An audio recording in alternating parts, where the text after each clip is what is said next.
সংসদে সাহিত্য সম্রাটকে বঙ্কিমদা। बंकिमदा ने चुनौती दी, ईंट का जवाब पत्थर से दिया और उसमें से वंदे मातरम का जन्म हुआ। মোদীকে নিশানা মুখ্যমন্ত্রীর।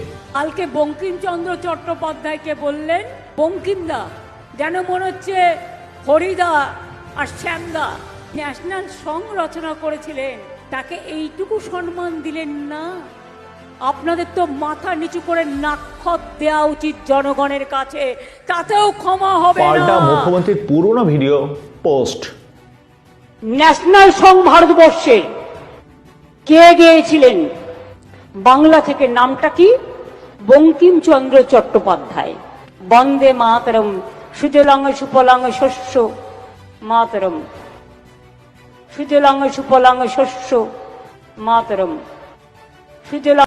বিরোধী দলনেতা শুভেন্দু অধিকারীর বিস্তারিত দেখুন। সংসদে বঙ্কিমচন্দ্র চট্টোপাধ্যায়কে বঙ্কিমদা বলে সম্বোধন করে তৃণমূলের আপত্তির মুখে তা শুধরাতে হলো প্রধানমন্ত্রীকে। বঙ্কিমদা শুদ্ধে নরেন্দ্র মোদী বলেন বঙ্কিমবাবু। তৃণমূল যখন এই নিয়ে সবর, তখন সোশ্যাল মিডিয়ায় মমতা বন্দ্যোপাধ্যায় পুরনো ভিডিও পোস্ট করে কটাক্ষ ছুড়ে দিয়েছেন শুভেন্দু অধিকারী। নাম না করে ক্যাপশনে লিখেছেন মূর্খ, বাংলার লজ্জা। বন্দে মাতরম 150 বছর পূর্তি, সংসদে সেই নিয়ে আলোচনা। সেখানে জাতীয় গানের স্রষ্টাকে দাদা সম্বোধন করলেন নরেন্দ্র মোদী। তীব্র আপত্তি জানালেন তৃণমূল সাংসদ সৌগত রায়। আর এই বিতর্কে এবার জড়িয়ে গেলেন এ রাজ্যের বিরোধী দলনেতা শুভেন্দু অধিকারী।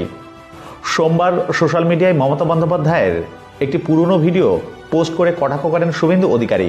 মুখ্যমন্ত্রীর পুরনো মন্তব্যের প্রসঙ্গে টেনে কটাক্ষ করেছে বিজেপিও। ন্যাশনাল সং ভারতবর্ষে কে গেয়েছিলেন? বাংলা থেকে নামটা কি? বঙ্কিমচন্দ্র চট্টোপাধ্যায়। বন্দে মাতরম, সুজলাং সুফলাং শস্য মাতরম, সুজলাং সুফলাং শস্য মাতরম, সুজলাং সুফলাং শস্য মাতরম। वन्दे मातरम् सुजलं सुफलं मलयज शीतलं शस्य श्यामलं मातरं वन्दे मातरम्।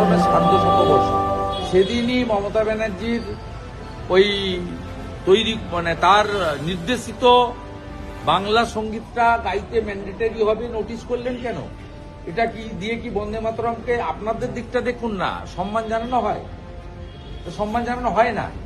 আপনি বিরোধী দলনেতাকে বঙ্কিমচন্দ্র চট্টোপাধ্যায়ের কলকাতার বাড়িতে ঢুকতে তো দিলেনই না, উল্টে গোটা রাস্তাটা খুঁড়ে দিয়ে রেখেছিলেন।